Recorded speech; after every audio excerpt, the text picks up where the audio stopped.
mëngjesit kreu aktin më të ullët që dikush mund të kryej. Ai ushtroi dhunë ndaj një gruaje e cila për një periudhë kishte qenë edhe e dashura edhe kolegja e tij. Një dyshim për tradhti ka shkaktuar fillimisht një përplasje verbale, e cila më pas ka eskaluar në dhunë fizike. Ka ndjekur sërish, e ka kapur për flokësh dhe e ka tërhequr zvarr për ta futur me forcë në veturë dhe për t'u larguar nga vendi i ngjarjes. A keni dëgjuar ndonjëherë për një policë që kishte rrarë të dashurën e tij police, ndërsa gjykata ja kishte rikualifikuar veprën penale dhe në fund gjyqtari Veton Ademi i kishte shqiptuar një gjobë, e cila më shumë është në nënçmim për viktimën se sa drejtësi. Ish rrështeri në stacionin e policisë në Pej, Senat Hamzić, një njeri betuar për të ruajtur rendin dhe për të mbrojtur jetën e qytetarëve. Me 15 maj 2022, rreth orës 3 të mëngjesit, kreu aktin më të ullët që dikush mund të kryej. Ai ushtroi dhunë ndaj një gruaje e cila për një periudhë kishte qenë edhe e dashura edhe kolegja e tij. Sipas aktakuzës së ngritur nga prokuroria e Pejës, i akuzuari në gjendje të dehur ka shkuar me veturën e tij tek një market, ku e ka marrë të dëmtuarën me inicialet F.K. Pas qëndrimit në një lokal ku ka vazhduar ai të konsumojë alkool, atë ja nisur me veturë. Gjatë rrugës, një dyshim për tradhti ka shkaktuar fillimisht një përplasje verbale, e cila më pas ka eskaluar në dhunë fizike. Brenda veturës, i akuzuari e ka shtyr viktimën fillimisht, ndërsa pasi ajo ka dalë jashtë veturës, ai e ka ndjekur atë nga pas.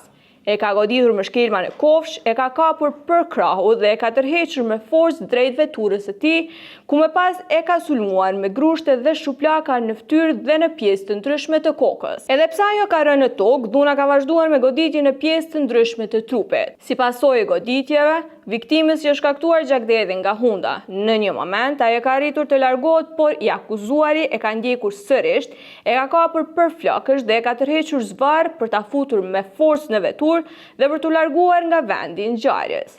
Sipas aktakuzës së siguruar nga insajderi, viktima ka besuar lëndime të lehta trupore, përfshirë ndrydhje në kokë dhe në trup, si dhe dëmtime në krahun e majt, të shoqëruara me gjakderdhje në lëkurore. Ndonse Hamzić asnjëherë nuk e ka pranuar fajin, ndonse është vërtetuar se ai e ka kryer veprën penale në fjalë, gjyqtari në gjykatën themelore në Pej, Veton Ademi, e ka dënuar atë me vetëm 3.000 euro, duke llogaritur edhe kohën që ka kaluar në arrest shtëpiak. Ai ka qëndruar në arrest shtëpiak nga data 15 maj 2022 deri më 9 qershor të këtij viti, pra 25 ditë. Nëse një ditë të arrestit shumëzohet me 20 euro, sipas këtij aktgjykimi, ai do të paguante vetëm 2.500 euro për gjithë merren që i ka shkaktuar kësaj gruaje. F.K. e pakënaqur me vendimin e Ademit është ankuar në gjykatën e apelit. Në seancë, Hamzić e ka pranuar veprën për cilën është dënuar. Edhe një herë kërkoj falje për rastin që ka ndodhur moment në afert ndikim për alkoolit, ku do t'jeve një kërkoj falje që një herë. Ndërkaq në vim, do t'ua tregojmë se mbi çfarë argumentesh e dëmtuara e ka dërguar rastin në gjykatën e shkallës së dytë. Në vendim, si rrethan lehtësuese, janë marrë parasysh sjellja e tij gjatë seancave gjyqësore, që sipas gjyqtarit ka qenë korrekte. Fakti që ai është kryefamiljar dhe i papunë, si dhe që nuk ka qenë më parë i dënuar për ndonjë vepër penale. Por, po i njëjti gjyqtar, me sa duket nuk e ka marrë parasysh faktin që kur ai e ka kryer veprën penale, pra kur e ka dhunuar F.K, ka qenë polec. Pra, ai supozohet të ketë qenë i vetëdijshëm se një vepër e tillë është e ndalueshme dhe natyrisht e dënueshme me ligj. Në vjem mund të ndiqni disa nga deklarimet që u bën në seancën e mbajtur në gjykatën e apelit.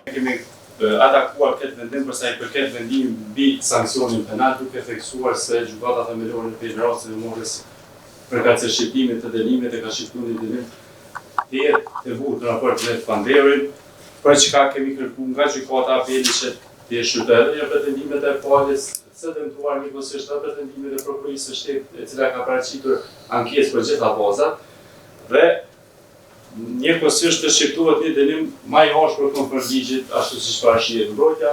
Së bashku me ekipin e gazetës Insajderi, kemi monitoruar edhe seancën gjyqësore në gjykatën themelore në Pej. Por, kjo jo për shumë kohë, pasi gjyqtari Ademi kishte vendosur që mediat të mos marrin pjesë në seancë. Kjo pasi ai mori parasysh kërkesën e avokatit të Hamzić dhe prokurorës, të cilët vlerësuan se më shumë i konvenant të akuzuarit nëse mediat nuk e xhirojnë se çfarë po ndodh në seancë dhe rrjedhimisht nëse nuk e publikojnë